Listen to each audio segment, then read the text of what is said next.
Searching education के YouTube channel में आप सभी का स्वागत है। आइए देखते हैं मैथ के कुछ महत्वपूर्ण प्रश्न को। पहला प्रश्न है, देखिएगा क्वेश्चन का नंबरिंग थोड़ा सा आगे पीछे हो सकता है, बट इसमें सेट में जितने भी क्वेश्चन पूछे गए हैं उन सभी का इसमें एक्सप्लेनेशन कराया जाएगा। पहला प्रश्न है, कविता ने 4000 की एक धनराशि 6.25% वार्षिक साधारण ब्याज की दर पर 2 वर्ष के लिए बैंक में जमा की। 2 वर्ष की अवधि के बाद कविता को प्राप्त होने वाला मिश्रधन ज्ञात कीजिए। यानी कि अमाउंट पूछा जा रहा है, तो कुछ भी नहीं है, साधारण सा प्रश्न है।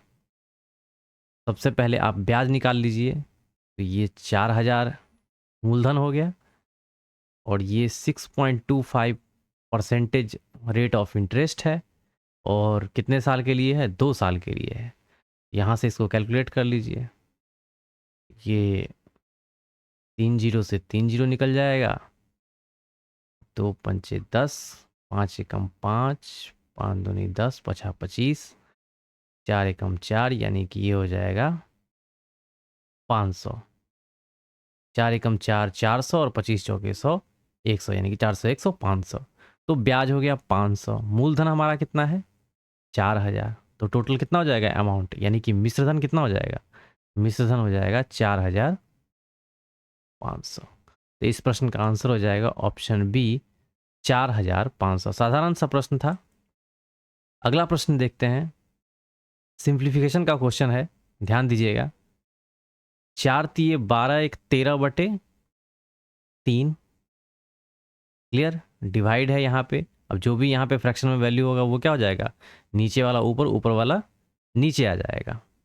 क्लियर? तो यहाँ फिलहाल के लिए यही रहने देते हैं। पहले इसको कैलकुलेट कर लेते हैं। 4 दूनी 8 एक 9/2 और माइनस 3 तिये 9 एक 10/3। तो यहाँ से इसका रिजल्ट जो आएगा वो कितना आ जाएगा? ये 6, ये आ जाएगा 27 माइनस 20, तो ये आ गया 7/6। अब ये 7 बटे क्या हो जाएगा? 6 इसके जगह पे, और यहाँ पे देखिए 3 दूनी 6 और 2, ये हो जाएगा 8/3 और माइनस 7 बटे क्या आ जाएगा? 18। अब इसको कैलकुलेट कर लीजिए। तो 18 का, तो 18 और 3 का एलसीएम लीजिएगा तो 18 ही आ जाएगा। 3 छक 18 और 8 छके 48 माइनस 18, ये हो जाएगा 7। यहाँ हो जाएगा आपका 41/18, यानी कि ये जो रिजल्ट देगा ये कितना देगा? 41/18। अब यहाँ पे जैसे कि पहले ही कैलकुलेट किया जा चुका है, 4 तिये 12 13/3, और ये भाग को हटाइएगा, यहाँ पे मल्टीप्लाई होगा, ये ऊपर में चला जाएगा 18 और नीचे में आ जाएगा 41। अब हमें एक्चुअल में जो कैलकुलेट करना है वो ये करना है। 3 छके 18, 13 छक कितना हो गया? 78, और ये हो गया 41। 41 2 से तो जाएगा नहीं, क्योंकि ऑप्शन में आप देखिएगा ध्यान से,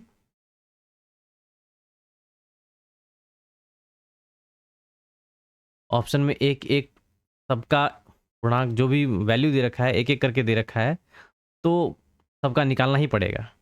ठीक है ना?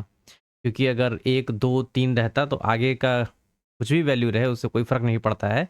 अगर यहाँ पे डिफरेंस होता है, यहाँ पे मान के चलिए 2 रहता, यहाँ पे 3 रहता और यहाँ पे 4 रहता, तो हम सी को टिक करके आगे बढ़ जाते हैं।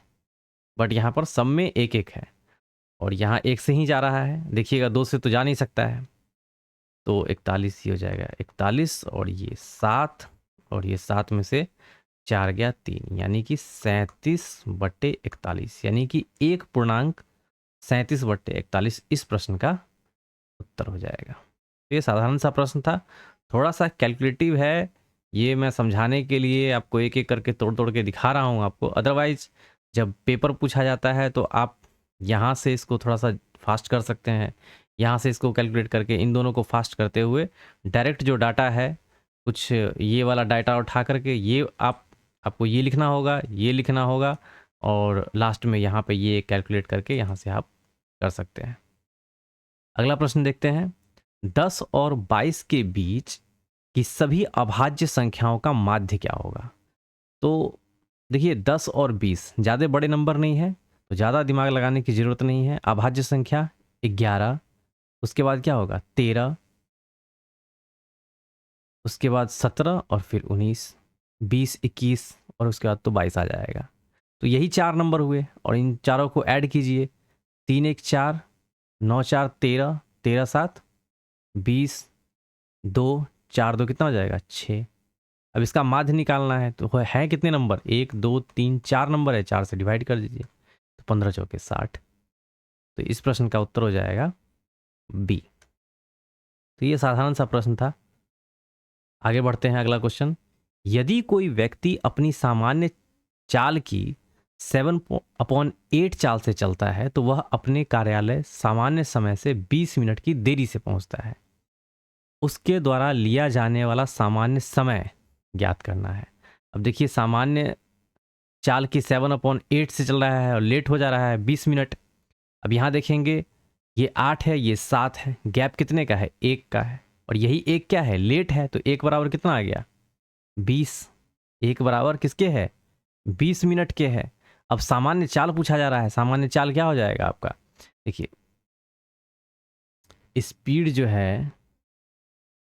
स्पीड है सामान्य चाल की 7 और 8 के चाल से चल रहा है, तो टाइम का जो रेशियो होगा वो कितना हो जाएगा 8 और 7। क्लियर। और इसी दोनों का गैप 1 बराबर 20 के दे रखा है।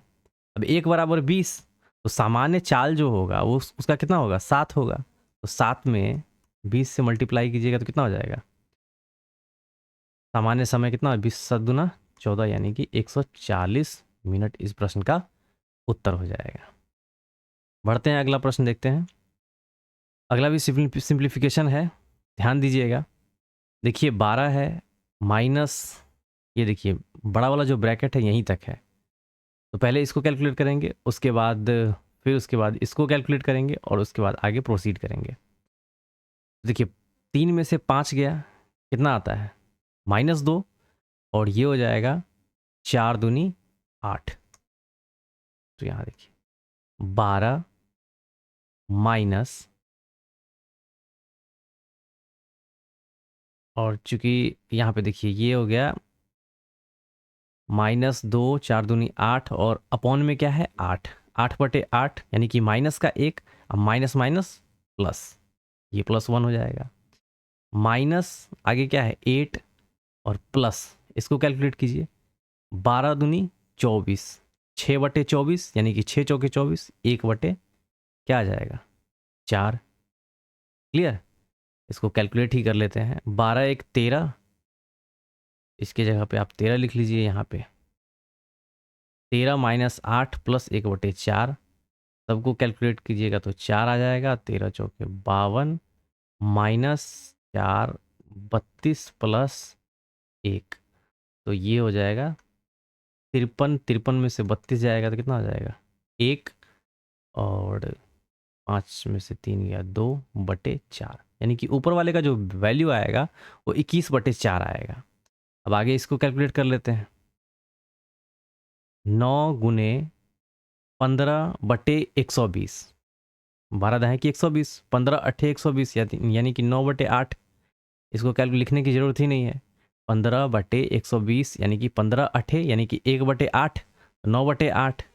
अब माइनस, ऊपर ही रहने देते हैं, -12, और ये क्या है 6 दूनी 12, 12/12 यानी कि 1, 8 एकम 8, 9 में से 8 गया 1, यानी कि ये आ गया 1/8।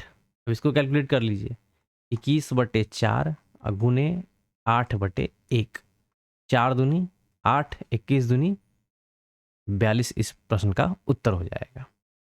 तो जो टाइम लग रहा था ऊपर वाले में थोड़ा सा समय लग रहा था यहाँ पे, ठीक है, बाद में कि आगे तो आसान हो जाएगा। अगला देखते हैं, बस सिंपल सा प्रश्न है, समांतर माध्य निकालना है, सबको जोड़िए और जितने भी नंबर हैं उनसे डिवाइड कर लीजिए। तो 7 5 12, 12 5 17, 17 3 20, 0 2, 3 2 5, 8 5 13, 13 6 19, 1 20, 1 21/4, 4 पंचे 20, 1 4 दूनी 8, 4 पंचे 20, 52.5 इस प्रश्न का उत्तर हो जाएगा। अगला प्रश्न देखते हैं। देखिए ए बी सी एक काम को इतने इतने दिनों में पूरा कर सकते हैं। बी और सी ने एक साथ 4 दिन तक काम किया, फिर सी छोड़ देता है जिसके स्थान पर ए आ जाता है, तो शेष काम कितने दिनों में पूरा होता है? देखिए ए करता है 12 दिन में, उसके बाद बी करता है 16 दिन में और सी करता है 24 दिन में। सबसे पहले क्या करते हैं, हम एलसीएम लेते हैं। इन सब का एलसीएम क्या हो जाएगा? 48। साधारण सी बात है, एलसीएम निकालना कोई बड़ी बात नहीं है। देखिए 44 है तो 44 का मल्टीपल ही क्या होगा? एलसीएम होगा। तो 44 दूनी 48। अब 48 आया है तो 12 से भी कट जाएगा, 16 से भी कट जाएगा, 24 से भी कट जाएगा। 12 चौक 48, 16 तीन 48 और 24 दूनी 48। तो ये इसका एफिशिएंसी आ गया तीनों का। क्लियर? अब बी और सी ने एक साथ काम किया, ये बी और सी एक साथ काम कितना कर रहा है? 3 और 2 5। कितना दिन तक काम करता है? 4 दिन तक। तो 5 चौके 20। अब यहाँ से 20 काम हो चुका है, बचा कितना? 28। अब इस 28 काम को करने के लिए अब क्या होता है? सी काम छोड़ देता है। अब यहाँ से ये सी निकल जाएगा, जिसके स्थान पर ए आ जाएगा। बी तो वही है, बी का जो एफिशिएंसी है वो तो वही रहेगा। अब ए आ जाता है तो कौन आया? 4 और 3, और इन दोनों का जो एफिशिएंसी है वो कितना है? 7 है। तो शेष जो काम है 28 है, यही दोनों मिलकर के करेगा ना, ए और बी, और इनकी जो एफिशिएंसी है दोनों को मिलाकर के 7 है। तो शेष काम कितने दिनों में पूरा होगा? यानी कि 7 से इसको बचे हुए काम में 7 से डिवाइड करेंगे तो 7 चौके 28, यानी कि 4 दिन में शेष काम क्या हो जाएगा? कंप्लीट हो जाएगा। तो इस प्रश्न का उत्तर हो जाता है 4 4 दिन। अगला देखते हैं।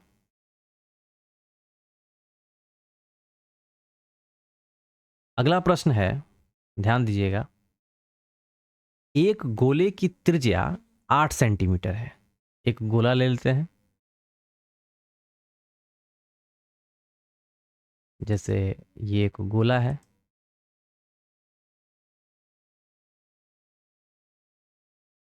क्लियर? एक गोले की जो त्रिज्या है वो कितनी है? 8 सेंटीमीटर है।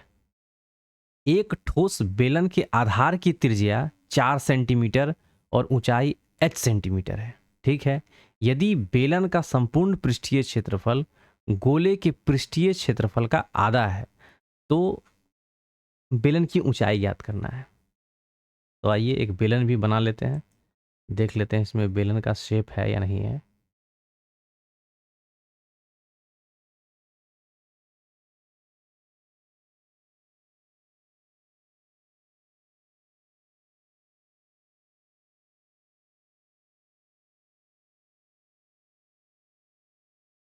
खैर इसमें है नहीं, मैं ड्रॉ कर देता हूँ यहाँ पे। तो ये मान के चलिए ये एक बेलन है। देखिए ये पिक्चर जो मैं ड्रॉ कर दे रहा हूँ ये समझाने के लिए है, बट एग्जामिनेशन में ये पिक्चर बनाने की उतनी कोई खास ज़रूरत है नहीं। अब देखिए यहाँ पे 8 सेंटीमीटर ये हो जाएगा, इसका 8 रेडियस है, और एक ठोस बेलन के आधार की त्रिज्या, ये जो त्रिज्या है इसकी, ये जो त्रिज्या है ये इसकी है 4, और ऊंचाई जो ये पूरा का पूरा वहाँ यहाँ से यहाँ तक है ये है इसका h। यदि बेलन का संपूर्ण पृष्ठीय क्षेत्रफल, अब जो बेलन का संपूर्ण पृष्ठ क्षेत्रफल क्या होता है? 2 pi r into h plus r, बेलन का पृष्ठीय क्षेत्रफल हो गया। और गोले के पृष्ठीय क्षेत्रफल, गोले का जो पृष्ठीय क्षेत्रफल होता है वो कितना होता है? 4 पाई, इसको कैपिटल आर कर देते हैं, ये स्मॉल आर रहेगा। ठीक है, 4 पाई आर स्क्वायर का आधा है, यानी कि 1/2। तो बेलन का ऊंचाई निकालना है तो यहीं से निकल जाएगा। क्लियर? अब देखते हैं, देखिए पाई से पाई खत्म, 2 दूनी 4, 2 से 2 खत्म। आर कितना है इसका? इस वाले का आर क्या है? 4 है। तो यहाँ पे 4 इंटू एच प्लस क्या हो जाएगा? 4 बराबर, यहाँ पे आर कितना है इसका? 8, तो 8 8 64, 16 चौके 64, ये निकल जाएगा। अब h बराबर जो होगा वो कितना आ जाएगा, 16 में से 4 घटा दीजिए, कितना आ जाएगा 12। तो इस प्रश्न का उत्तर क्या हो जाएगा, h इज इक्वल टू 12। तो सबसे पहले मेंसुरेशन के जब भी आप प्रश्न करते हैं तो एक एक फॉर्मूला आपको बिल्कुल माइंड में सेट होना चाहिए। गोले का आयतन, गोले का संपूर्ण पृष्ठ क्षेत्रफल, बेलन का आयतन, बेलन का संपूर्ण पृष्ठ क्षेत्रफल, बेलन का वक्र पृष्ठ क्षेत्रफल, उसी तरीके से शंकु हो गया, शंकु का भी आयतन। तो इन सब का अगर फॉर्मूला आपको याद होगा, और रेलवे में ज़्यादातर क्वेश्चन फॉर्मूला बेस्ड ही होता है, ठीक है ना, तो आप ऐसे प्रश्नों को आसानी से कर लेंगे अगर फॉर्मूला याद हो। अगर फॉर्मूले में थोड़ा सा भी अगर गलती हुआ तो क्वेश्चन का आंसर कुछ और ही निकल के आएगा। बढ़ते हैं अगले प्रश्न की तरफ। सरल करना है, देखिए 9 सते 63 और ये हो जाएगा 63, 8 तरीक 24 और 24 3 कितना हो जाएगा 27, 6 2 8 और ये हो जाएगा 90। इसका वैल्यू आ गया 90। अब ये क्या है, 9 चौके 36, 8 9 72, 9 36 4 40, 5 45, 45 दूनी 90, क्योंकि बीच में क्या है डिवाइड है। तो थोड़ा सा आप इस तरीके से रफ जो वर्क है ऐसे कर सकते हैं, जरूरी नहीं है सजा सजा के लिखना, 9 8 72 फिर प्लस लिख रहे हैं, 8 तरीक 24 3 27 इस तरीके से लिख रहे हैं। ये करने की ज़रूरत नहीं है, आपको जैसे कंफर्टेबल है आप वैसे ही लिखिए। बस ये ध्यान में होना चाहिए आप जो आगे काम कर रहे हैं वो किस डायरेक्शन में जा रहा है। अगला प्रश्न देखते हैं। राम और दीप्ति में से प्रत्येक ने इतना की राशि 30% चक्रवृद्धि ब्याज पर 2 वर्षों की अवधि के लिए निवेशित की। राम के लिए ब्याज की गणना वार्षिक चक्रवृद्धि ब्याज पर की जाती है, जबकि दीप्ति के लिए ब्याज की जो गणना होती है 8 मासिक चक्रवृद्धि ब्याज पर की जाती है। 2 वर्षों की अवधि के अंत में दीप्ति को ब्याज के रूप में राम की तुलना में कितनी अधिक राशि प्राप्त होगी। प्रश्न आपने ध्यान से समझ लिया। राम और दीप्ति में से प्रत्येक ने इतना की धनराशि और इतना % चक्रवृद्धि ब्याज पर 2 वर्ष की अवधि के लिए निवेशित की, ठीक है। तो अब क्या है यहाँ पे 2 वर्ष की अवधि के अंत में दीप्ति को ब्याज के रूप में, तो क्या करेंगे दोनों का ब्याज निकालेंगे और एक दूसरे से क्या करेंगे डिफरेंस कर देंगे और पता चल जाएगा जो कौन किससे अधिक है। क्लियर। तो राम का कितना है 8000, देखिए यहाँ पे 30% है तो यहाँ से 30% कितना आ जाएगा फ्रैक्शन में 3/10। 2 वर्ष की अवधि के लिए निवेशित की गई। राम के लिए ब्याज की गणना वार्षिक होती है और राम के लिए क्या हो रहा है वार्षिक हो रहा है 2 वर्ष के लिए यानी कि 10, तो ये हो जाएगा 13, ये 10, ये हो जाएगा 13। 2 बार मैंने क्यों लिखा, क्योंकि वार्षिक मतलब टाइम कितना है 2 वर्ष है, तो 10 का 13, ये देखिए 10 जो है ना ये मूलधन है और 13 जो मैंने लिखा है इसको कैलकुलेट करेंगे तो ये हमारा अमाउंट निकल के आएगा। तो 10 जाए कि 100, 13 को 13 से मल्टीप्लाई करेंगे तो 169। डिफरेंस कितना आ गया 69 का डिफरेंस आ गया। अब 100 बराबर जो मूलधन दे रखा है वो कितने के बराबर दे रखा है 8000 के दे रखा है, तो 0 से 0 खत्म, आ गया कितना 80।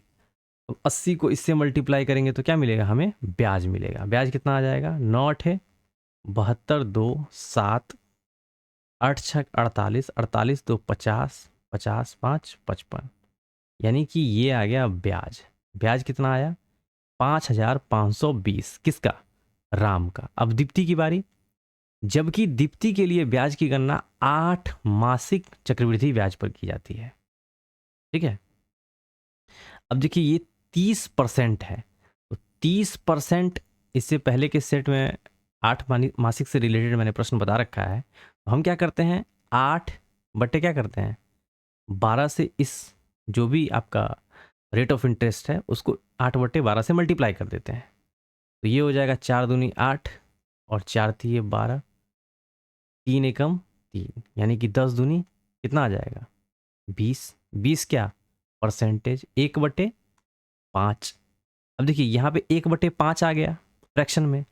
अब यहाँ पे 8 मासिक है और यहाँ पे टाइम कितना है 2 साल। 2 साल में कितने महीने होते हैं 24 महीने। 24 महीने को अगर 8-8 महीने का स्लॉट सेट करिएगा तो कितना आ जाएगा, 8 महीना 8 महीना 8 महीना, यानी कि कितना स्लॉट हुआ, 3 स्लॉट। तो हम क्या करेंगे, इसे 5 5 + 1 6 5 6 5 6, इसे 3 बार लिखेंगे क्योंकि 8 मासिक चक्रवृद्धि ब्याज की गणना हो रही है।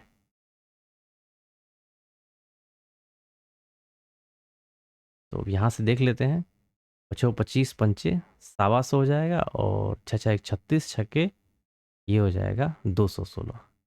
डिफरेंस निकालेंगे, 15 में से 6 में से 5 गया 1, और 11 में से 9 2 11, यानी कि ये आ गया 91। और ये किसके बराबर है, 8000 के बराबर है। तो देखिए 25 पंचे 125, यहाँ पे मान के चलिए 8 गुने क्या है, 1000 है, ठीक है। तो 25 पंचे 125, 25 चौके 100, इस तरीके से। और ये 5 कितना आ जाएगा, 5 8 40, यानी कि 8 8 64। तो एक बराबर किसके आ गया, 64 के, और 64 से इसको मल्टीप्लाई कर दीजिए। क्यों, क्योंकि यहाँ से हमें क्या निकलेगा, चक्रवृद्धि ब्याज, सॉरी हाँ, चक्रवृद्धि ब्याज कंपाउंड इंटरेस्ट निकल के आ जाएगा। 4 एकम 4, 9 चौके 36, 6 एकम 6, 9 6 1 54, ये आ जाएगा 4 6 6 12, और 4 3 7 1 8, और ये हो जाएगा 5। ये आ गया, इसका चक्रवृद्धि ब्याज जो आया वो 5824 आया, और पहले वाले का कितना था, 5520। तो 5824 में से 5520 घटा दीजिए, एक दूसरे का जो चक्रवृद्धि ब्याज निकलेगा वही तो डिफरेंस पूछा जा रहा है। तो ये हो जाएगा,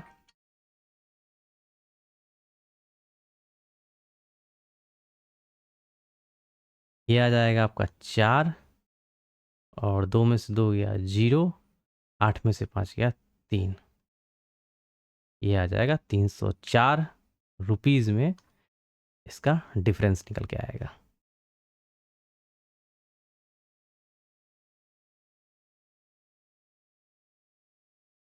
इस प्रश्न का आंसर हो जाएगा ऑप्शन ए 300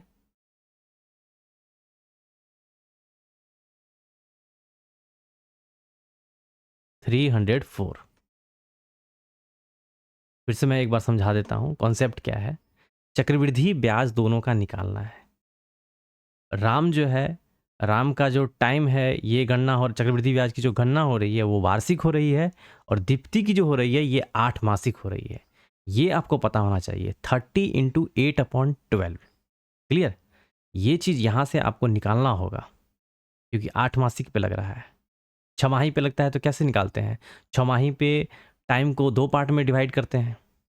क्लियर, छमाही होता है, अगर 2 वर्ष में है तो 6 महीने पे लगता, तो कितना स्लॉट होता, 4 स्लॉट। तो हम इसे 4 बार कैलकुलेट करके यहाँ पे लिखते हैं। क्लियर, अगला प्रश्न देखते हैं। कृतिका ने निधि को 25% की वार्षिक ब्याज दर पर इतना 1 वर्ष के लिए उधार दिए, जिस पर ब्याज की गणना अर्धवार्षिक चक्रवृद्धि आधार पर की जाती है।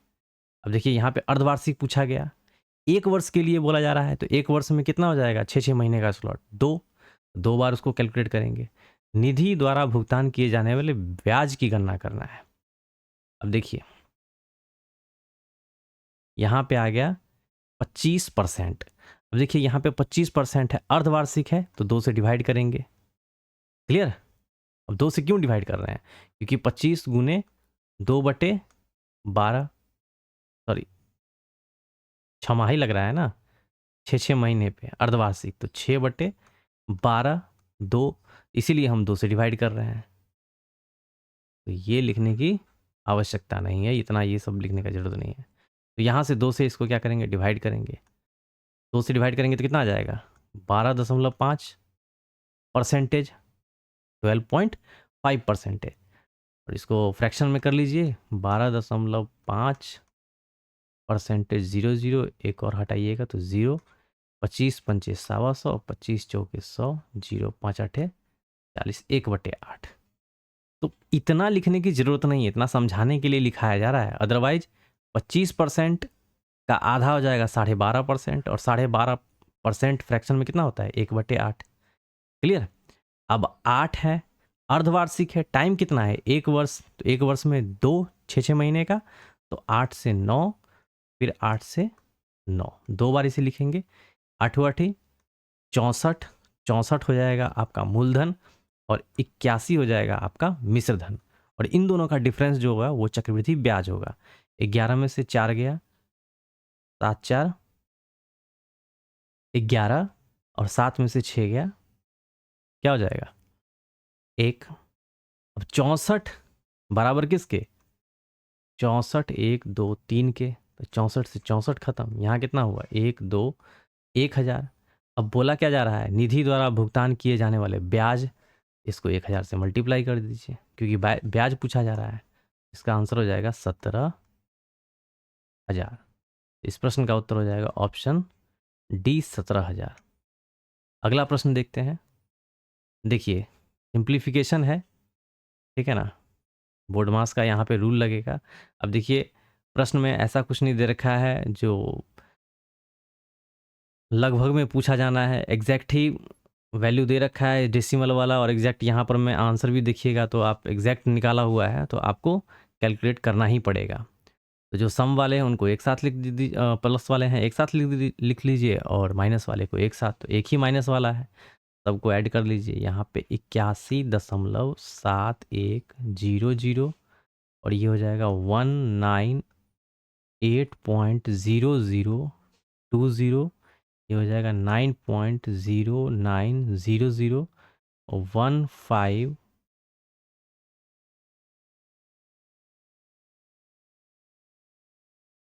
1591.42, इन सबको ऐड कीजिए। 0 2 9 2 11 1 12 2 1 7 1 8 4 12 2 2 9 2 11 1 12 2 साथ में 1 7 1 8 8 4 12 1 1 1 2 8 2 10 9 19 1 20 2 8 2 10 10 9 19 1 20 20 8 28 2 2 1 3 5 3 8 और ये हो जाएगा 1। सब्सट्रैक्ट करना है कितना, 2071.1985। अब इसमें से इसको डिवाइड सब्सट्रैक्ट करना है, तो ये आ जाएगा आपका 5 और 8 में से 2 गया 6, 6 5 6 5, सब में 6 5 6 5 है, और माइनस में आएगा तो ये तो होगा नहीं, बचा ये 3। इन तीनों में देख लेते हैं, 5 8 में से 2 गया 6, 9 में से 2 गया तो ये हो जाएगा आपका 7,765। 2 में ये होगा नहीं, या तो ये होगा या तो ये हो गया। 11 में से 9 2 11, तो 9,765 यही आपका आंसर हो जाएगा। अब इससे आगे कैलकुलेट करने की ज़रूरत नहीं है, ठीक है ना, थोड़ा सा स्मार्ट वर्क कीजिए।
अगला प्रश्न देखते हैं।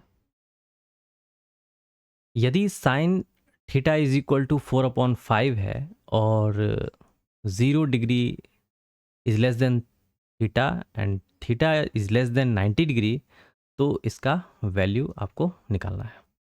देखिए जब भी इस तरीके का प्रश्न हो ना, तो आपको ट्रिपलेट बिल्कुल टिप्स पे होना चाहिए। ट्रिपलेट कहने का मतलब ये है, जब आप इस तरीके से राइट एंगल ट्राइंगल ड्रॉ करते हैं और यहाँ पे साइन थीटा है, साइन थीटा कहने का मतलब क्या है, ये P है और ये H है, क्लियर। ये हो जाएगा 4, ये है 5, तो B आपको पता होना चाहिए। ये नहीं जो आप निकालने के लिए एग्जामिनेशन में बैठ गए, 5 का स्क्वायर 25 माइनस 4 चौके 16, 25 में से 16 गया 9, अब इसका इस तरीके से स्क्वायर रूट निकालिएगा तो क्या हो जाएगा 3, तब यहाँ पे 3 4 5। ये ट्रिपलेट जब आप मेंसुरेशन के क्वेश्चन को सॉल्व करेंगे ज़्यादा से ज़्यादा, तब आपको ये ऑटोमेटिक याद हो जाएगा। तो हमें ये पता है 4 3 5 ये इसका ट्रिपलेट होता है, ठीक है। ट्रिपलेट कहने का मतलब क्या है, ये P हो गया, ये H है और ये क्या है, B है, क्लियर। और सबका वैल्यू, साइन थीटा का वैल्यू क्या होता है, P upon H, cos theta का वैल्यू क्या होता है, B upon H, tan theta का P by b, cot theta का B बाई पी। उसी तरीके से ये याद रहेगा तो आसानी से इसमें वैल्यू पुट कीजिए और क्वेश्चन को सॉल्व कीजिए।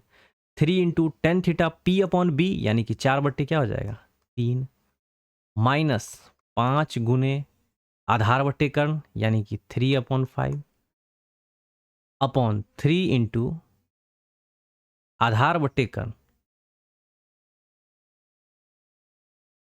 3 अपॉन ये हो जाएगा, सॉरी कर्ण बट्टे, क्योंकि सेक थीटा है ना, तो कर्ण क्या आ जाएगा, ये होगा 5/3, कर्ण बट्टे आधार। अब माइनस 4 गुने आधार बट्टे लंब, आधार कितना है आपका 3 और लंब कितना है 4।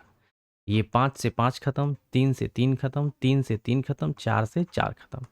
ये क्या आ जाएगा, 4 में से 3 गया 1, 5 में से 3 गया 2, यानी कि 1/2 इस क्वेश्चन का आंसर हो जाएगा। अगला प्रश्न देखते हैं। इतना इतना इतना का महत्तम समावर्त x है, तो x के अंकों का योगफल निकालना है। तो देखिए जब भी इस तरीके के प्रश्न हो तो सबसे पहले बड़ा नंबर लिखिए, उसके बाद का जो नंबर है वो लिख लीजिए। 5000 है, उसके बाद 2244 है, उसके बाद क्या है 1683 है। इन तीनों का डिफरेंस निकालिए। तो 9 में से 4 गया, ये हो जाएगा 5, 4 में से 4 गया 0, 9 में से 4 गया 5, 4 में से 4 गया 0, 10 में से 2 गया क्या हो जाएगा 8, 4 में से 2 गया 2, 4 में से 3 गया 1, 4 में से 8, 14 में से 8 गया, ये हो जाएगा 6, 11 में से 6 5 11, यानी कि 561। अब देखिए, अब इन दोनों का डिफरेंस लीजिए, ठीक है ना। तो वही मतलब HCF क्या होना चाहिए, HCF पूरा पूरा कट जाए, ये वाला नंबर, ठीक है ना, ये वाला नंबर इससे पूरा पूरा कट जाना चाहिए। तो आप देखेंगे तो 2805 है, 561 है, 561 में अगर 2805 में 561 से डिवाइड कीजिएगा तो 5 चौके 20, 5 25, 5 36, यानी कि 6, यानी 3000 चला जाएगा। तो 5 से अगर आप डिवाइड कीजिएगा तो 5 एकम 5, 5 छके 30, 0 3, 5 25 3 28, यानी कि 561 से ये पूरा पूरा चला जा रहा है। तो HCF हमारा क्या हो जाएगा, यही हो जाएगा। HCF क्या हो जाएगा 561 होगा, क्लियर। और HCF क्या है, ये x है, यानी कि यही x है। x के अंकों का योगफल क्या हो जाएगा, तो 6 5 11 1 12। इस प्रश्न का उत्तर हो जाएगा ऑप्शन ए। तो HCF कहने का मतलब ये है जो पूरा पूरा कट जाए, इसके आगे डिफरेंस निकालने से नहीं होगा, क्योंकि यहाँ पे ये इससे डिवाइड हो जा रहा है। अगला प्रश्न देखते हैं। किसी सामूहिक आंकड़ों के बहुलक और माध्य क्रमशः ये है, अनुभवजन्य संबंध यानी कि इंपेरिकल रिलेशन का उपयोग करते हुए, इस पे ध्यान नहीं देना है, बहुलक है और माध्य है, माध्यिका का 2 दशमलव स्थानों तक पूर्णांकित मान ज्ञात कीजिए, यानी कि माध्यिका पूछा जा रहा है। तो बहुलक बराबर आपको पता होना चाहिए, बहुलक बराबर फॉर्मूला क्या होता है, 3 माध्यिका माइनस 2 माध्य।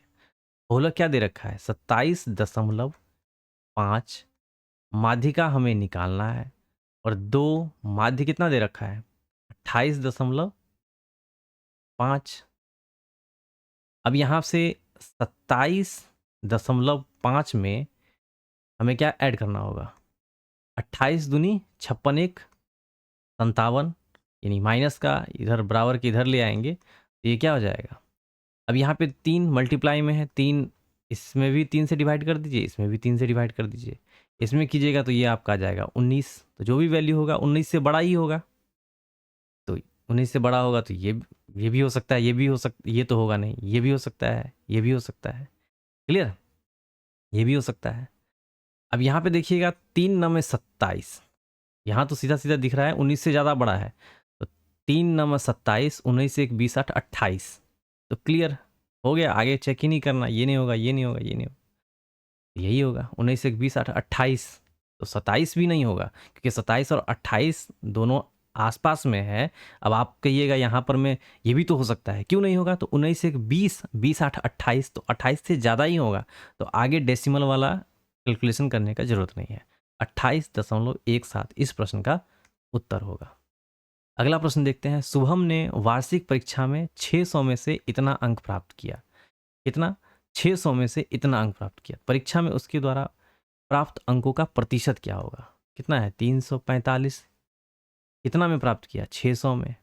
तो निकाल दीजिए ना, 6 से डिवाइड कीजिए, 6 पंचे 30 और 6 सते 42 और 3 जीरो 6 पंचे 30, यानी कि 57.5% इस प्रश्न का उत्तर हो जाएगा।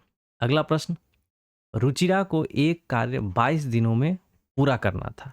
हालांकि पहले 10 दिन के दौरान उसने प्रत्येक कार्य का केवल 1/30 भाग ही पूरा किया। रुचिरा को 11वें दिन से प्रतिदिन कितना कार्य करना होगा ताकि कार्य समय पर पूरा हो सके? तो आइए देखते हैं इस प्रश्न को किस तरीके से सॉल्व करते हैं। बड़ा अच्छा प्रश्न है। अब देखिए यहाँ पे ना वर्क जो है हम कुछ मान लेते हैं, जैसे लेट वर्क जो है वो क्या है? एक्स है। हमें नहीं पता कितना काम है, हमने मान लिया एक्स है। अब प्रश्न के अनुसार जो है, अकॉर्डिंग टू क्वेश्चन क्या कह रहा है? एक दिन में किया गया कार्य, एक दिन में उसने प्रतिदिन कार्य का कितना किया है? 1/30, यानी कि टोटल वर्क का कितना? 1/30, यानी कि एक दिन में किया गया कार्य x/30 होगा। प्रश्न में तो यही पूछा जा रहा है ना। अब प्रश्न के अनुसार उसने प्रतिदिन कार्य का केवल x/30 भाग ही पूरा किया, और फिर पूछा जा रहा है 10 दिन के दौरान उसने प्रत्येक कार्य का 1/30 भाग पूरा किया, यानी कि ये x/30 हो जाएगा, यानी कि 1/30 तो एक दिन का हो गया। अब हम 10 दिन का निकालेंगे तो 10 दिन का कितना हो जाएगा? 10 दिन का हो जाएगा 10x/30, यानी कि x/3। अब x/3 कार्य हो चुका है। टोटल काम कितना है? यहाँ पे टोटल लिख लीजिए, टोटल काम है x/3 हो चुका है, तो रिमेनिंग कितना बचा? x में से x/3 घटाइएगा तो 3x - x, यानी कि हो जाएगा 2x/3, यानी कि रिमेनिंग वर्क जो है ये है 2x/3। अब देखिए 10 दिन के दौरान 10 दिन का काम हो चुका है। काम कितना दिन में पूरा करना था? 22 दिन में। अब बचा कितना दिन? 12 दिन। क्लियर? टोटल कितना है? 22 दिन। 22 दिन में 10 दिन का काम हो चुका है, करना कितना है? 12 दिन का। अब 12 दिन में क्या होगा? यही रिमेनिंग का वर्क किया जाएगा। 12 दिन में रिमेनिंग वर्क जो किया जाएगा, तो आपको पता होना चाहिए वर्क बराबर होता क्या है? Efficiency into time. Clear? Work बराबर, ये आपको पता होना चाहिए, वर्क बराबर होता क्या है? Efficiency into time. तो यहां से हम एफिशिएंसी निकालेंगे। एफिशिएंसी इज इक्वल टू क्या हो जाएगा? वर्क हमारा कितना है? रिमेनिंग वर्क जो है 2x/3, ये रिमेनिंग वर्क, और टाइम जो है, ये टाइम कितना है? 12 दिन। यही रिमेनिंग वर्क है ना। ये रिमेनिंग वर्क कितने समय में जा रहा है? 12 दिन में करना पड़ रहा है। तो इसका जो इफिशियंसी आएगा वो कितना आ जाएगा? 2x/3 into 1/12। तो यहाँ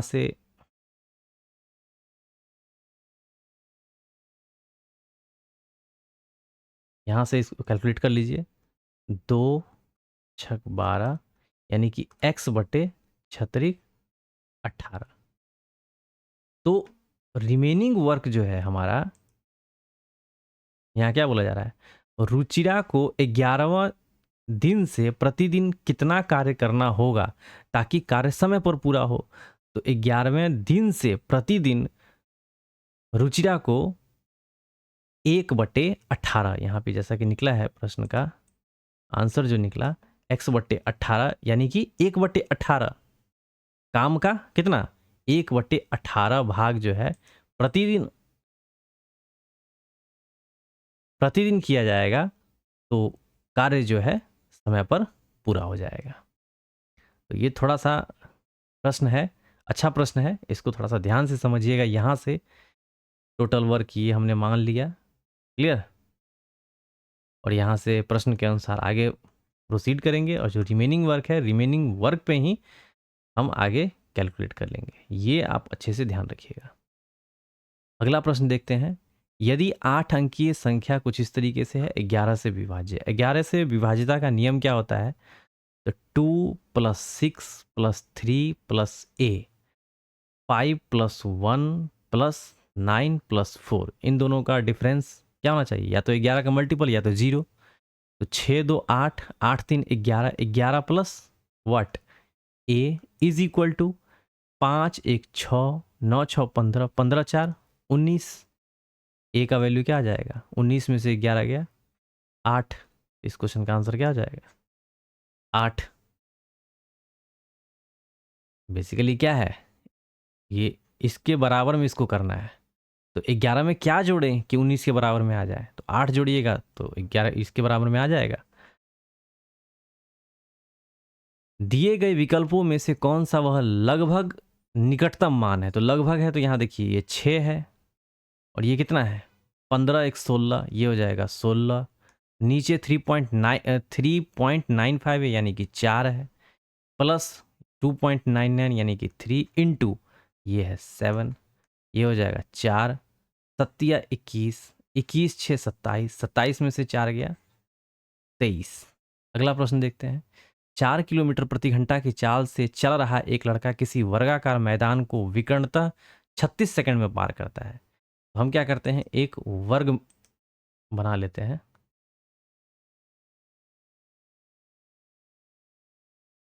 एक इस तरीके से वर्ग हमने बना लिया 4 किलोमीटर प्रति घंटा की दर से। यहाँ से ये विकर्णतः इसको दूरी को तय करता है, तो 36 सेकंड में पार करता है। तो दूरी क्या हो जाएगा, दूरी बराबर चाल गुने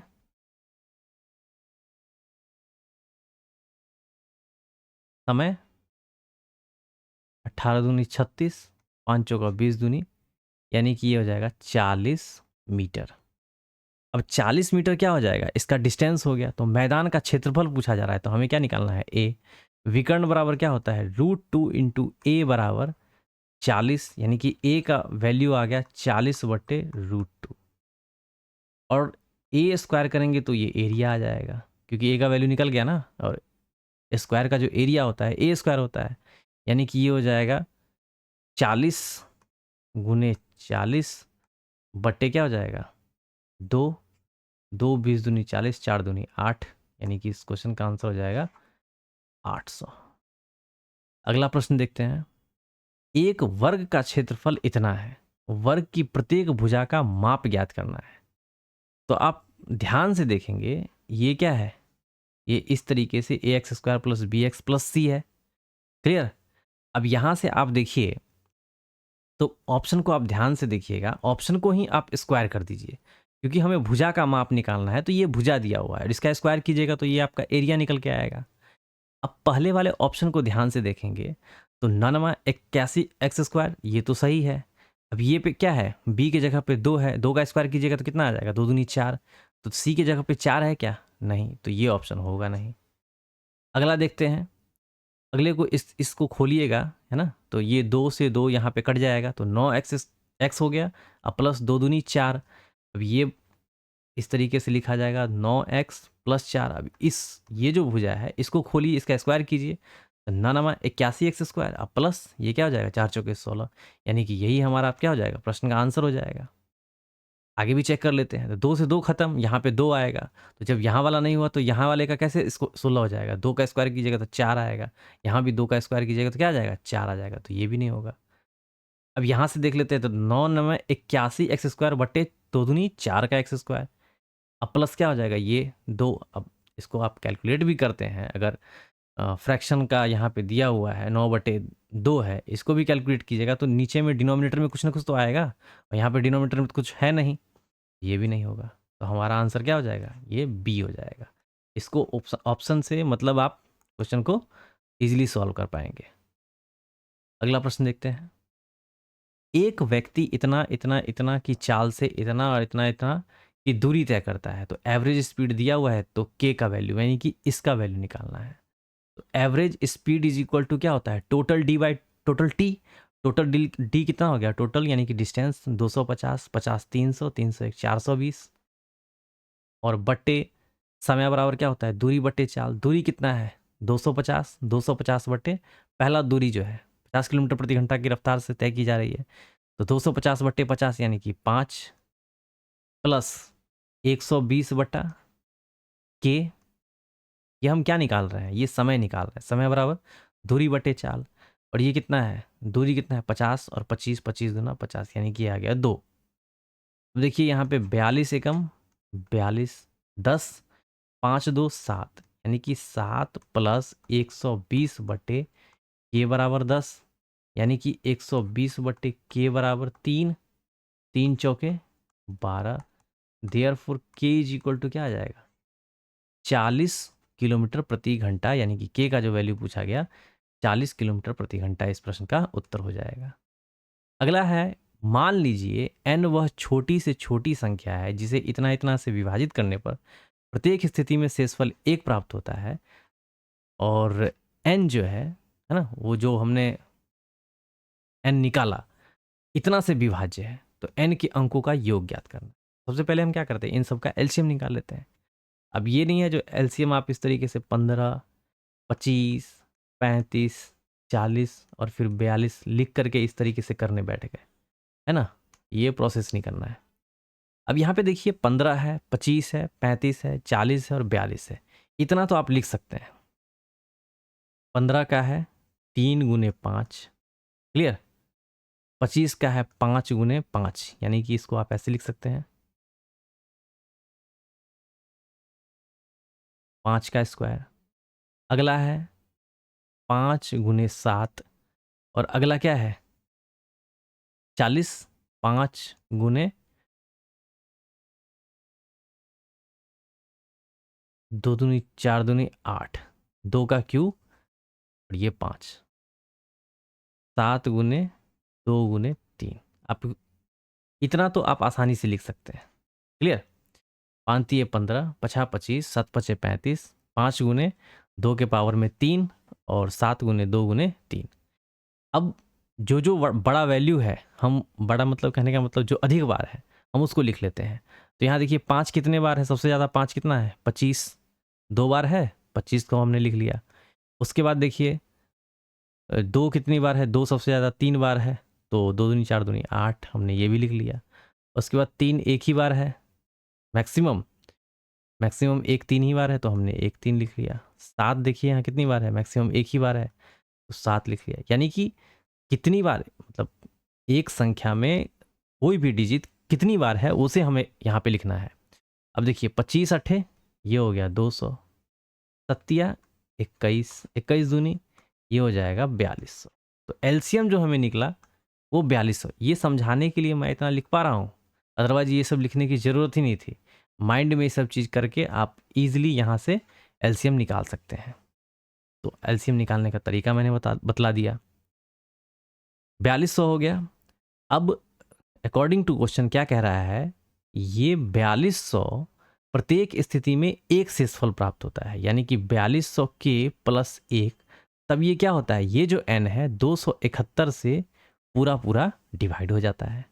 अब 4200 k की जगह पर 1 2 3 4 5 कौन सा ऐसा वैल्यू रखें जिसमें एक जोड़ करके 271 से डिवाइड कर दिया जाए। अगर हम एक रखते हैं, एक से स्टार्ट करते हैं, एक रखते हैं तो 4201 ये हो जाएगा 4201, क्योंकि 4200 गुने एक 4200, 4200 प्लस एक 4201, और ये 271, 271 से डिवाइड करते हैं तो देखिए यहाँ पे 2 दूनी 4, 2 से यानी कि 250, 250 दूना 500, तो ऐसे ही जा रहा है, ठीक है ना।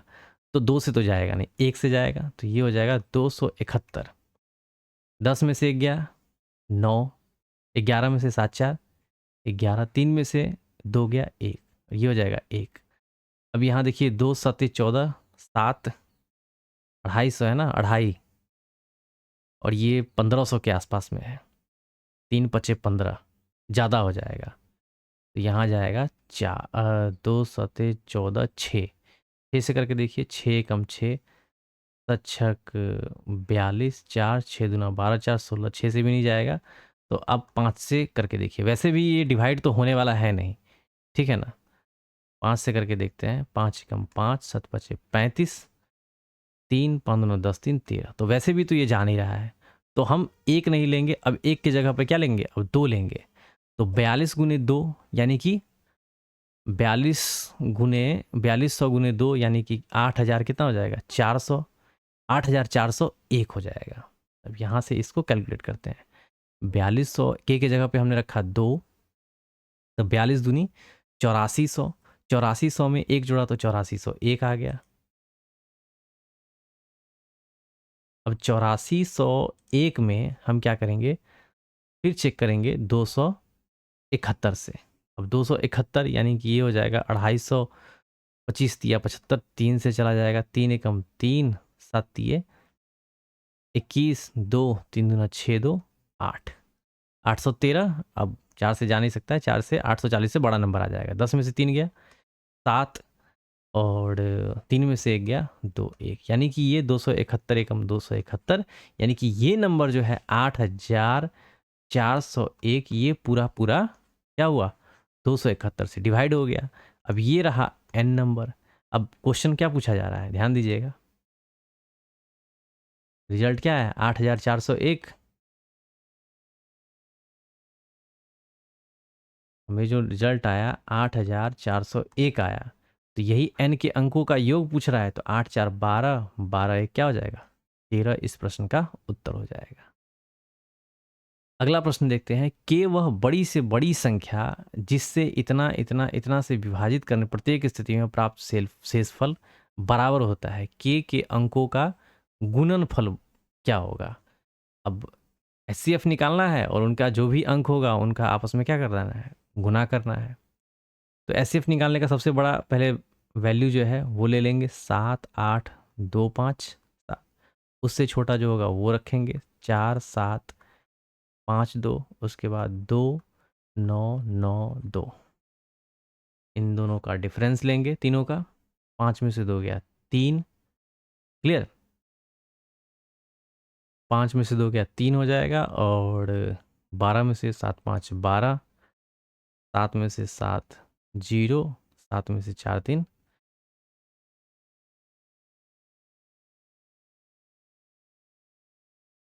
उसके बाद 2 में से 2 गया 0, 15 में से 9 6 15, 16 में से 9 7 16, 3 में से 2 गया 1।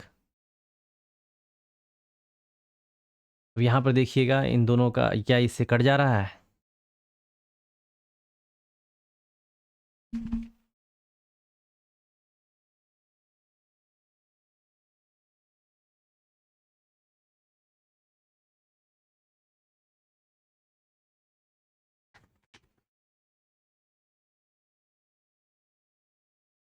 12 में से 2 में से 2 गया 0, 15 में से 9,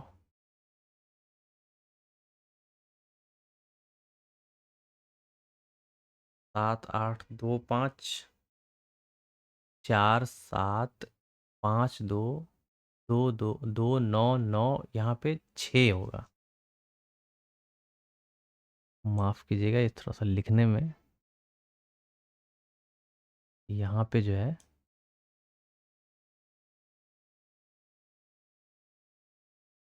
2 9 9, यहाँ पे 6 है तो यहाँ पे 6 लिखेंगे, ठीक है।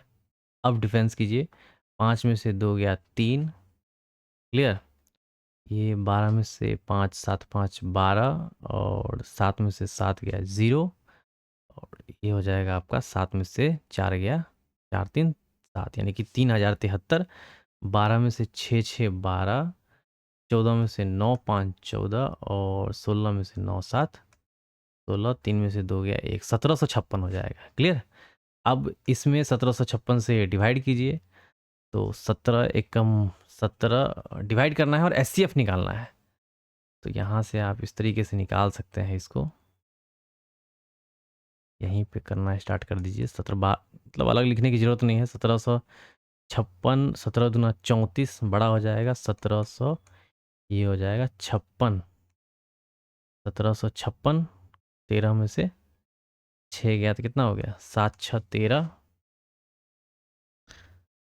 और 6 में से 5 गया 1, और 10 में से 7 3 10, और ये हो जाएगा 2 3 में 2 में से 1 गया 1, 1317, और ये हो जाएगा 1756। 13 कम 13, ये भी एक से ही जाएगा। 13 17 17, 16 में से 9 7 16, 4 में से 1 गया तो ये हो जाएगा 3, और ये 6 7 में से 3 गया तो ये हो जाएगा 439। 13 17, 4 तिये 12, 400 के 16, 3 से चला जाना चाहिए तो 9 तिये 27, 2 3 तिहाई 9 2 11, 2 11 1, 4 तिये 12 1 13, यानी कि ये पूरा पूरा कट गया। एचसीएफ हमारा क्या निकला 439। अब 439 इन तीनों का क्या है, के अंकों का गुणनफल ज्ञात करना है। तो 9 4 तिये 12, 12 नया 108। इस प्रश्न का उत्तर ये हो जाएगा, यानी कि इन सब का पहले एचसीएफ निकालना है। एचसीएफ इस तरीके से निकालिए, और एचसीएफ जो भी निकलेगा उन अंकों का क्या करना है, मल्टीप्लाई कर देना है। अगला प्रश्न है, रवीश ने एक पुस्तक का इतना भाग मतलब 4/5 भाग पढ़ा, जबकि सोमा जो पुस्तक पढ़ रही है उसने उस पुस्तक का केवल इतना भाग पढ़ा। हालांकि उनमें से प्रत्येक को अपनी अपनी पुस्तकों के इतना पृष्ठ पढ़ने अभी शेष हैं, मतलब इतना बाकी है, इतना इतना पढ़ा गया है, और अपने अपने पुस्तक का जो भी है पृष्ठ इतना पढ़ना अभी शेष है। सोमा ने रवीश द्वारा पढ़े गए पृष्ठों की संख्या का कितना हिस्सा पढ़ा है। तो देखिए यहाँ हम लिख लेते हैं, ये हो गया रवीश और ये हो गई सोमा, क्लियर। देखिए रवीश ने एक पुस्तक का 4/5 भाग पढ़ लिया, 4 पढ़ा है ना, कितना नहीं पढ़ा, 1 नहीं पढ़ा, टोटल कितना था 5। यहाँ आप लिख भी सकते हैं पढ़ लिया, नहीं पढ़ा, और ये हो गया टोटल, क्लियर। 4 पढ़ लिया, 1 नहीं पढ़ा, टोटल कितना है 5। अब सोमा ने क्या किया है 5 पढ़ा है, ये 5 पढ़ा है ना, टोटल 8 है। कितना नहीं पढ़ा 3 नहीं पढ़ा, और टोटल है कितना 8। तो आगे देखते हैं, हालांकि उनमें से प्रत्येक ने अपनी पुस्तकों के 120 पृष्ठ पढ़ने शेष हैं, यानी कि 1 बराबर इसका कितना है 120 है। तो सोमा ने रवीश द्वारा पढ़े गए, यानी कि जो पढ़ा गया है उसी का कैलकुलेशन करना है। तो पढ़ा गया है 4, 1 बराबर 120, तो 4 बराबर 12 चौक 48, यानी कि 480 हो जाएगा। अब यहाँ पे देखिए 3 है, तो 3 बराबर कितना है 120, तो 3 चौके 12, 1 बराबर 40, तो ये 4 पंचे 20। तो इसने 200 पढ़ लिया है पृष्ठ, और इसने 480। तो सोमा ने रवीश द्वारा, है ना, सोमा ने रवीश द्वारा पढ़े गए पृष्ठों की संख्या का कितना हिस्सा, यानी कि x का वैल्यू आ जाएगा 200 बटे, इसको उठा के इधर ले आइए, 200 बटे 480, 0 से 0 खत्म, 4 पंचे 20, 4 एकम 4, 4 दूनी 8, 5 बटे 12, यानी कि x का वैल्यू हो जाएगा 5 बटे 12। इस प्रश्न का उत्तर हो जाएगा बी। तो इस तरीके से आप डाटा को सजा करके लिख करके बड़ी आसानी से क्वेश्चन को सॉल्व कर लेंगे। अगला प्रश्न देखते हैं, एक समलंब चतुर्भुज की समांतर भुजाएं, तो समलंब चतुर्भुज देख लेते हैं, अगर समलम चतुर्भुज हाँ है, यहाँ हम समलम चतुर्भुज एक ड्रॉ कर लेते हैं। क्लियर? एक समलम चतुर्भुज की समांतर भुजाएं, उनके युग्म की लंबाई जो ना समांतर भुजाओं की एक युग्म की लंबाई 18 और 15 है। ये हो गया 15 और ये बड़ी वाली होगी 18। उन भुजाओं की लंबवत दूरी जो होगी वो कितनी है? वो 12 है। तो इसका एरिया बराबर आसान सा प्रश्न 1/2 दोनों का सम। तो 15 दूना 30, 3 23 गुने क्या है 12, 2 छके 12, छतरिक 18, 1 6 दूना 12, 1 छतरिक 18, 1 6 दूना 12, 1 13 15, सॉरी सिली मिस्टेक।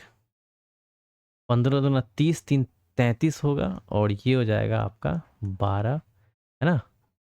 इसका जो फॉर्मूला होता है 1/2 इंटू ए प्लस बी, समांतर भुजाओं के का जो जो भी होता है उनका सम और इंटू हाइट होती है, यानी कि 12। कहने का मतलब हाइट हो गया ये। क्लियर? ये फॉर्मूला होता है। तो 12 2 छके 12, छतरिक 18, छतरिक 18 1 19, 198 इस प्रश्न का उत्तर हो जाएगा। अगला प्रश्न देखते हैं। एक संख्या में, है ना, एक संख्या है उसमें 23/3 जोड़ने पर 25/6 हो जाता है। तो वह संख्या क्या है? इसको उठा के इधर ले जाइए। 23/3 ये कितना आ जाएगा? 6।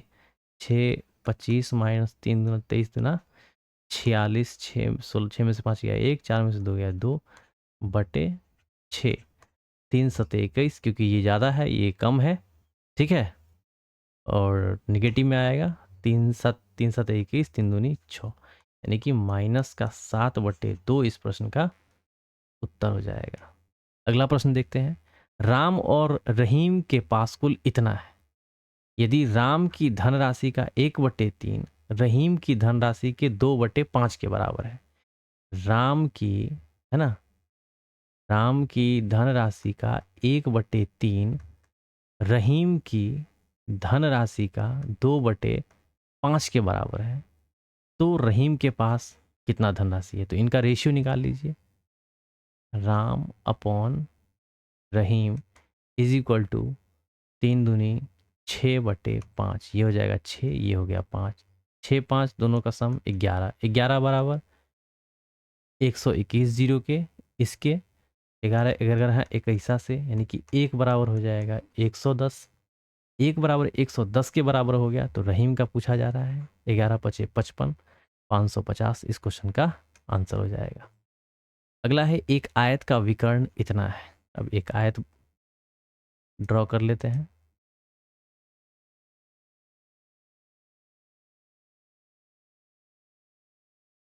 यहाँ से हमने एक आयत बना लिया। एक आयत का विकर्ण इतना है।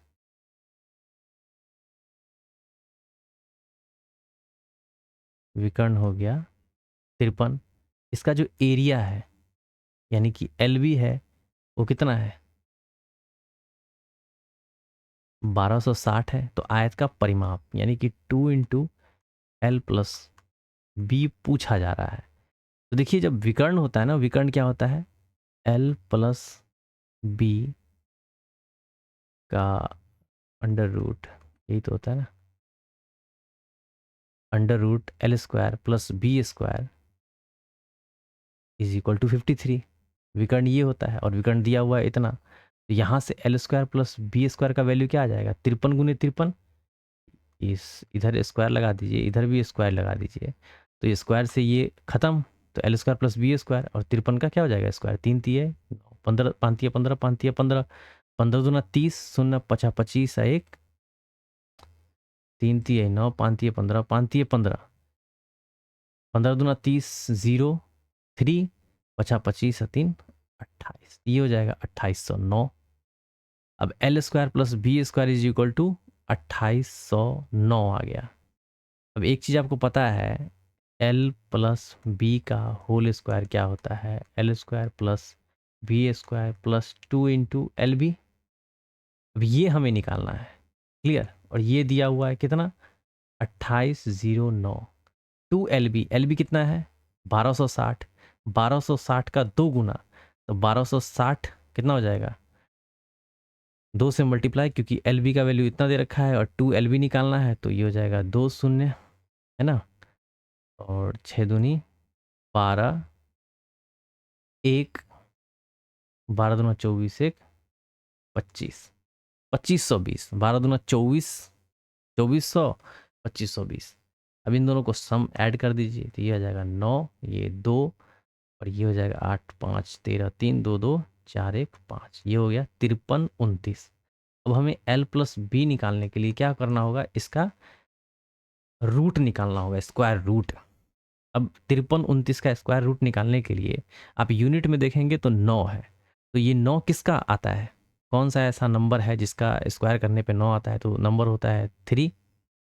2 2 का स्क्वायर करिएगा तो 4, 3 3 9, 4 चौके 16, 25, 6 36, 7 49, 7 भी होता है, ठीक है ना, जो छोटा वैल्यू हम वो रखेंगे, ठीक है। तो 3 आ गया, 7 आ गया, वैसे 3 और 7 दोनों रख लेते हैं। अब यहाँ देखिए 53 है, तो 53 जो होगा वो आपको चेक करना होगा कौन सा ऐसा नंबर है जिसके स्क्वायर के बीच में है।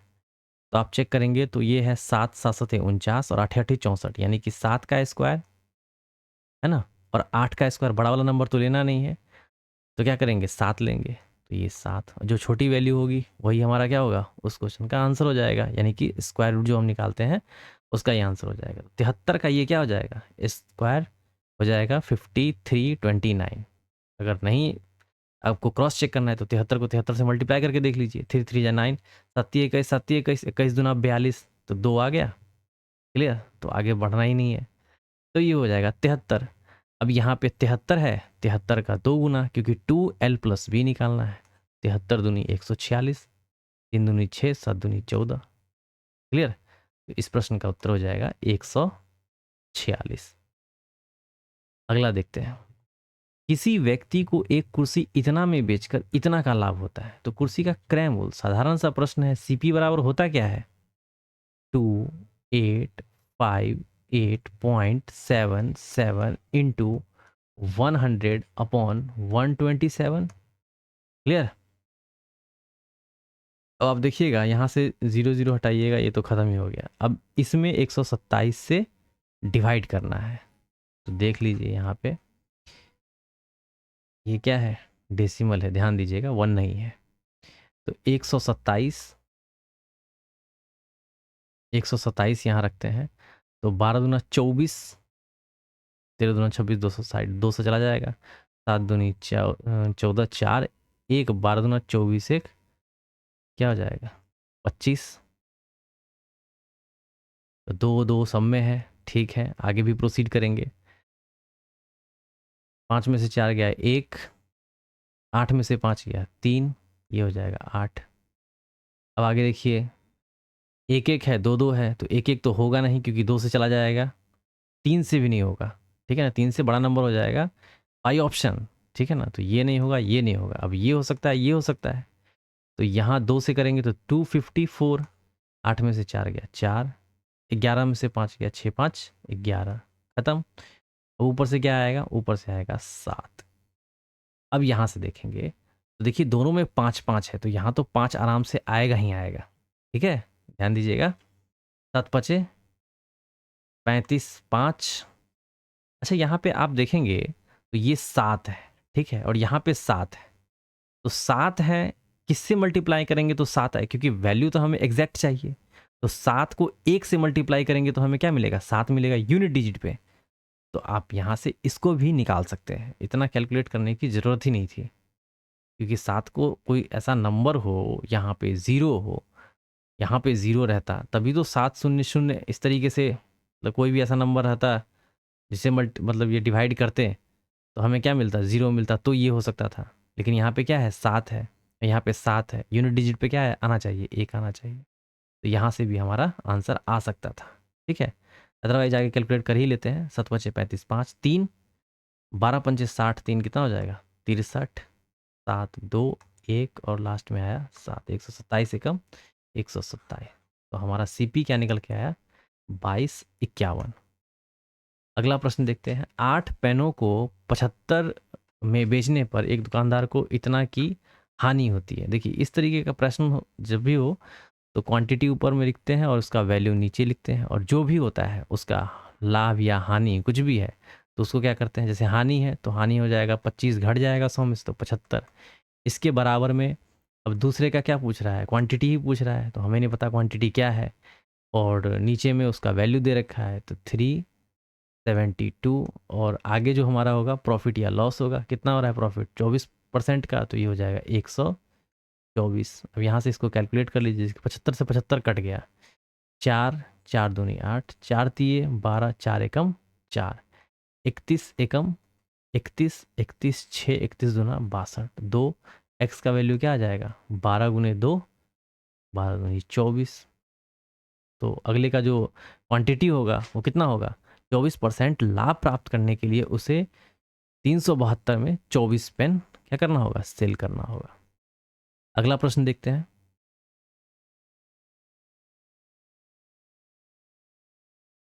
किसी गोले में एक बेलन अंतर्निहित है। अब देखिए एक गोला हम बना लेते हैं, क्लियर।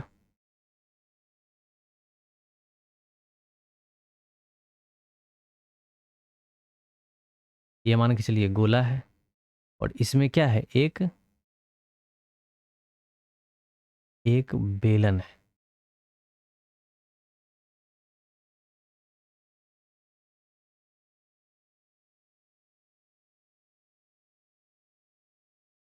ना? ये इसका रेडियस होगा, ये इसकी हाइट है, ये इसका रेडियस।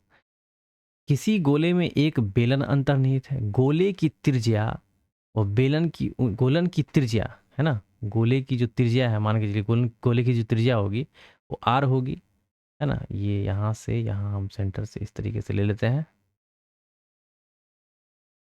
ये आर है ना।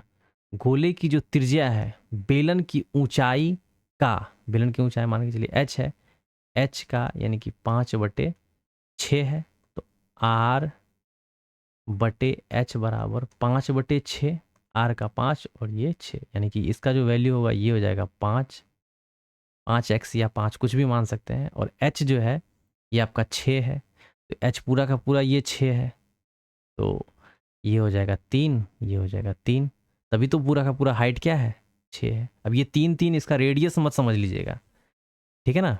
रेडियस जो है ये पूरा यहाँ से यहाँ तक आएगा, ये यहाँ से यहाँ तक आएगा, तभी तो रेडियस कहलाएगा ना, जो कि ऑलरेडी दे रखा है। ये रेडियस रेडियस कितना है 5 है, तो हम इस ट्रायंगल की बात कर रहे हैं, इस ट्रायंगल की, ठीक है ना। बेलन की अभी बात कर रहे हैं, तो बेलन का जो हाइट 6 दे रखा है, तो इसका जो सेंटर से यहाँ तक का हो जाएगा 3, यहाँ से यहाँ तक का 3। तब आप गौर करेंगे तो ये 5 है, ये 3 है, तो इसका जो रेडियस हो जाएगा बेलन का हो जाएगा 4। कितना हो जाएगा 4। बेलन के आयतन और गोले के आयतन का अनुपात, बेलन का आयतन पाई आर स्क्वायर इंटू एच, गोले का आयतन क्या होता है 4/3 पाई आर क्यू। अब यहाँ से पाई से पाई खत्म, आर स्क्वायर, बेलन का जो आर है 4, 4 चौके 16 गुने हाइट कितना दे रखा है, हाइट कितना दे रखा है, हाइट दे रखा है 6/4/3 गुने आर, आर कितना दे रखा है 25 पंचे 100, ये 3 कहाँ चला जाएगा, ऊपर में चला जाएगा, क्लियर। यहाँ से इसको हटा देते हैं। अब ये हो जाएगा 4 चौके 16, है ना, 36 18 चौक 72, तो ये हो जाएगा 72/125, यानी कि 72/72 इसका आंसर हो जाएगा, क्लियर। यहाँ समझने की जरूरत थी, ठीक है ना। ये वाला पोर्शन जो है इसको अगर आप अच्छे से समझ गए तो इस प्रश्न को अच्छे से सॉल्व कर लेंगे, ठीक है। अगला देखते हैं। एक शंकु की त्रियक ऊंचाई कुछ इस तरीके से है, जैसे हम एक शंकु बना लेते हैं। शंकु की जो त्रियक ऊंचाई है वो कितना है, इतना है। इसके आधार का जो व्यास है वो कितना है 48 है, तो रेडियस कितना हो जाएगा 24। शंकु का संपूर्ण पृष्ठ क्षेत्रफल, फॉर्मूला बेस्ड क्वेश्चन है, पाई आर एल प्लस आर, ठीक है ना। एल प्लस क्या है आर, तो देखिए यहाँ पे पाई है, तो पाई है तो 22/7 होगा, ये तो पहले से ही पता है, और 22 किसका मल्टीपल है 11 का, तो जो 11 का मल्टीपल होगा वही हमारा आंसर होगा। देखिए 4 2 6 4 4 8 ये तो होगा नहीं, ये पूर्णांक में है, ठीक है, पूर्णांक में है, तो ये भी नहीं होगा, ये भी पूर्णांक में, ये भी नहीं होगा। तो एक तो ऐसे ही आप टिक लगा सकते हैं, ठीक है ना। 4 2 6 और ये 4 2 क्या है 6, 11 का मल्टीपल है, तो हमारा का आंसर क्या हो जाएगा ये। अदरवाइज आप इसको निकाल करके देख सकते हैं, जैसे यहाँ से हमने निकाला 22/7 गुने आर हमारा कितना आ गया 24 गुने एल प्लस आर, 4 2 6 3 2 5 7 8 56, 8 दूनी 16, 8 दूनी 16 117 176 गुने 24, 6 चौक 24, पूरा पूरा आ रहा है ना। नीचे में तो कुछ है नहीं डिनोमिनेटर में जिससे कि हमको ये लेना पड़े, तो यहाँ करने के बाद आप यहाँ से भी इसको एलिमिनेट कर सकते हैं, तो पूरा पूरा हमें ये वैल्यू निकल के आ जाएगा। क्लियर। अगला प्रश्न देखते हैं। एक निश्चित काम को करने के लिए ए बी सी की क्षमताओं का ये रेशियो है। एक साथ काम करते हुए वे इस काम को 15 दिन में पूरा कर देते हैं। यदि केवल ए और बी एक साथ 12 दिनों तक काम करने के बाद काम छोड़ देते हैं, तो शेष काम को अकेले सी द्वारा कितने समय में पूरा किया गया। देखिए अब तक जो हम जो भी प्रश्न सॉल्व करते हैं टाइम एंड वर्क का, तो उसमें टाइम दिया रहता था। जैसे आप बनाते होंगे ना, यहाँ पे डेज लिखा, कुछ एक्स है, कुछ वाई है, जेड है, इतना है। फिर यहाँ पे हम निकालते हैं टोटल वर्क और यहाँ निकालते हैं हम एफिशिएंसी। बट यहाँ पे इस क्वेश्चन में देखिएगा तो एफिशिएंसी ऑलरेडी दे रखा है। कितना दे रखा है 3 है, 5 है, 8 है। क्लियर। टोटल एफिशिएंसी कितना हो जाएगा 5 3 8 8 16। अब आप ध्यान दीजिए, एक साथ काम करते हुए वे इस काम को 15 दिन में पूरा कर देते हैं। यानी कि टोटल एफिशिएंसी और 15 से अगर इसे मल्टीप्लाई करेंगे तो टोटल हमें वर्क मिल जाएगा। तो 15 छक्का 90, 15 छक्का 90, 0 9, 15 एकम 15, 15 5 20, 4 24। यानी कि टोटल वर्क जो हो जाएगा वो हो जाएगा 240। अब 240 ये हो गया, तो बारी बारी से हम इसमें 3 से डिवाइड करेंगे तो ये इतना डेज निकल जाएगा, इसका इतना निकल जाएगा, इसका इतना निकल जाएगा। अब क्या बोला गया, यदि केवल ए और बी एक साथ 12 दिन में, यानी कि 5 3 8 गुने 12 दिन में, 12 8 96, इतना काम कर लेता है। काम करने के बाद शेष काम को सी द्वारा कितने दिनों में पूरा किया जाएगा, यानी कि जेड का वैल्यू पूछा जा रहा है। 10 में से 6 गया 4, 10 में से 6 गया 4, 13 में से 9 4 13, यहाँ पे बचा 1।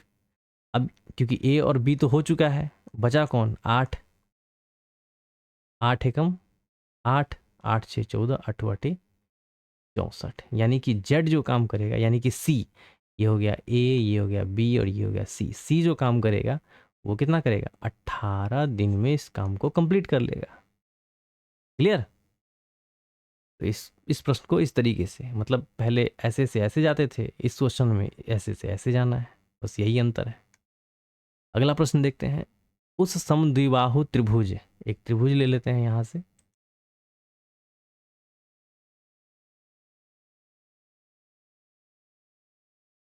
ये इस तरीके का एक समद्विबाहु त्रिभुज है ना। ये भुजा और ये भुजा आपस में बराबर है, जिसका आधार 54 है। अब 54 है तो ये हो गया 27 और ये भी हो जाएगा 27। ये 27 54 है, उसके बराबर भुजाओं की लंबाई 45 है, ये हो गया 45 और ये भी हो गया 45। ये 27 ये 45, तो ये कितना। तो अब देखिए ये 9 का मल्टीपल, ये भी 9 का मल्टीपल, 9 पचे 45 और 9 तीय 27, ट्रिपलेट 5 3 4 का, तो 9 चौक क्या हो जाएगा 36। तो हाइट हमें क्या मिल गया 36 मिल गया।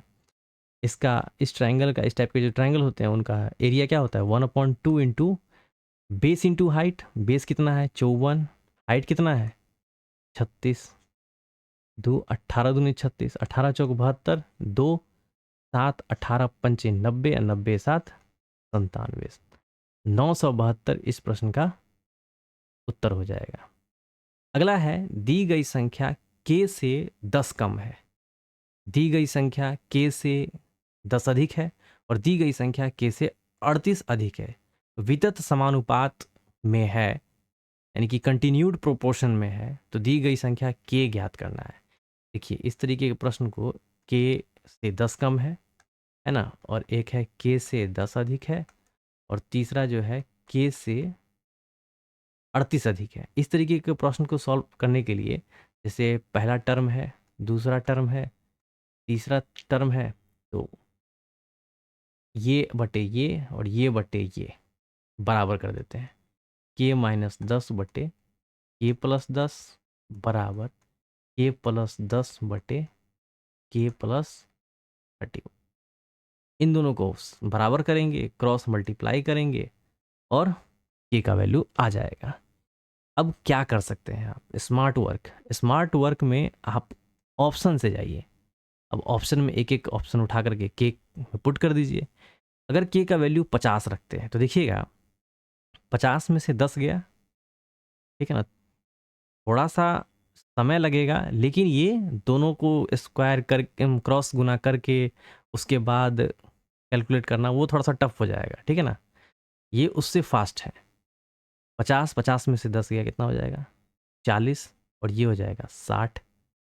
50 10 60, 50 30 कितना हो जाएगा? 80, 80 8 88। जीरो, ये तो ऐसे ही दिख रहा है, ये आपस में एक दूसरे से क्या है, बराबर नहीं है, क्योंकि 2 दूनी 4, 2 तीय 6, और ये काटिएगा तो ऐसे ही दिख रहा है, जो ये आपस में बराबर नहीं होगा। अब यहाँ देखिए, ये हो जाएगा 60, क्योंकि 70 में से 10 गया 60, और ये हो जाएगा 80 बराबर, ये हो जाएगा 70 और 10 क्या हो जाएगा 80, 70 और 30 100 108। तो ये भी आपस में बराबर होने से रहा। 2 तीय 6, 2 चौके 8, 3/4 काटिए, 4 दूनी 8, 2 4 दूनी 8, 4 सते 28, तो ये भी नहीं जाएगा। क्लियर? 40 में से ये गया 30, 40 10 50 बराबर 40 10 50, 40 30 70 8 78, जीरो, 3/5। तो आप देखेंगे ये तो ये इवन ऑड है, ये इवन है, तो ये भी नहीं होगा। अब 60, ये तो होगा ही क्योंकि ऑप्शन ही यहाँ टिक लगा हुआ है। तो 60 में से 10 गया, ये हो जाएगा 50/60 10, 70 बराबर 60 10, 70 ये क्या है 60 30 90 8 98, 0 5 7। तो देखिए 14 का मल्टीपल है, 14 पंचे 70, 14 सते 98, 5/7 5/7, यानी कि इस क्वेश्चन का आंसर क्या हो जाएगा? Option D. अगला है, निम्नलिखित बार ग्राफ एक दिए गए वर्ष के दौरान दो कंपनियों ए और बी द्वारा ये कुछ इस तरीके से दिया हुआ है डेटा। अब कुछ इस तरीके से है,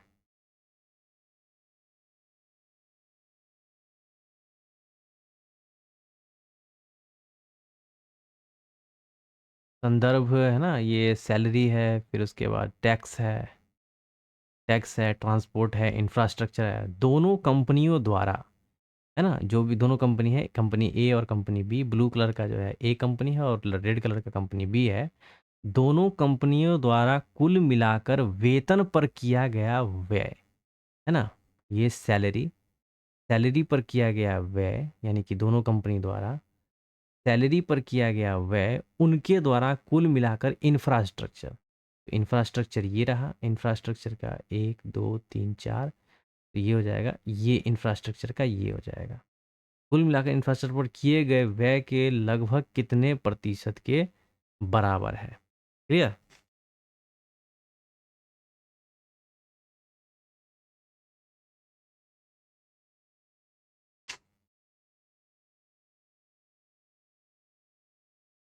तो देखिए इन दोनों को ऐड कीजिए, ये जो सैलरी वाला है इन दोनों को ऐड कीजिएगा, तो ध्यान दीजिएगा, तो मैं थोड़ा सा जूम कर देता हूँ, ठीक है, मैं पढ़ दे रहा हूँ आपको। यहाँ पे ये है 5117 और ये है 4752, ये हो जाएगा 729 516 718 549। ये जो है ना, वेतन उसके इंफ्रास्ट्रक्चर पर किए गए व्यय का कितना परसेंट है, तो इंफ्रास्ट्रक्चर को जोड़ लीजिए, इंफ्रास्ट्रक्चर को जब ऐड कीजिएगा, देख लेते हैं इंफ्रास्ट्रक्चर में कितना है। इंफ्रास्ट्रक्चर में जो है ये है 8 है, और ये हो जाएगा 9 और 1, 9 1 10, 1 3 1 4 5 4, ये हो जाएगा 9, और ये हो जाएगा 5 7 5, ये 12, 908। इसका x क्या हो जाएगा, परसेंटेज हो जाएगा। अब ये हो जाएगा 9 8 6 9 0 0 अपॉन 1 2 9 0 8 बराबर x। इसमें इससे डिवाइड करना है। अब देखिए यहाँ पे 12 है, 12 908 है, तो कहने का मतलब ये लगभग 13 के आसपास में है। क्लियर। और यहाँ पे 98 है, तो 13 का अगर पहाड़ा पढ़िएगा, 13 का टेबल पढ़िएगा, तो 13 6 78, 13 7 91। क्लियर। और 13 को 8 से करिएगा तो 104, यानी कि 8 से क्या हो जाता है, तो 104 कहने का मतलब 10। यहाँ पे 9 8 है, 10 बड़ा हो जाएगा, तो ये तो होगा नहीं। तो 13 सते 91, यानी कि 7 से अगर देखिएगा तो 7 से पूरा पूरा कट जाएगा। और यहाँ पर में क्या है, लगभग कितने प्रतिशत के बराबर पूछा जा रहा है, तो 2 है, यहाँ पे 9 है ना, और ये 5 है, तो किसके करीब में आ रहा है, 7 के करीब में आ रहा है। 13 सते 91, 91 और 98 आसपास में है, तो हमारा आंसर क्या हो जाएगा, 76। क्लियर। पूरा डिवाइड करने की ज़रूरत नहीं है।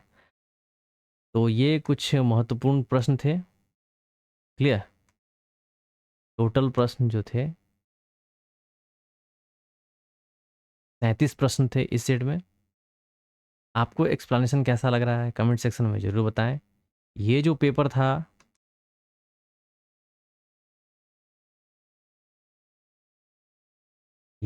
था आरआरबी एनटीपीसी सीबीटी 2 का, जो कि 10/5/2022 का लेवल 4 का शिफ्ट 1 का क्वेश्चन का सॉल्यूशन था। आगे के जो भी शिफ्टों में एग्जामिनेशन कंडक्ट कराए गए हैं उनका भी सॉल्यूशन इसी वीडियो पे अपलोड कर दिया जाएगा। रेगुलर अपडेट पाने के लिए चैनल को सब्सक्राइब करें। वीडियो में बने रहने के लिए बहुत बहुत धन्यवाद।